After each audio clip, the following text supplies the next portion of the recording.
Ndio kama mbona zimesabika. Sasa unaniuliza mimi? Kamuulize Mungu aliweka mshambani. Jamaa staki.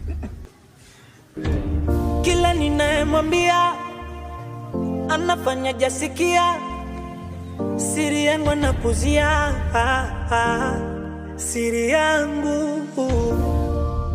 Natamani nitoe kwenye kiza, niweke kwenye mwanga, lakini kiza lina nguvu kuliko mwanga.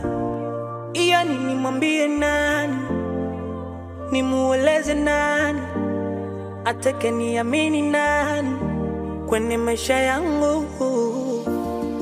Kwani siri wani nani? Unataka kitu gani?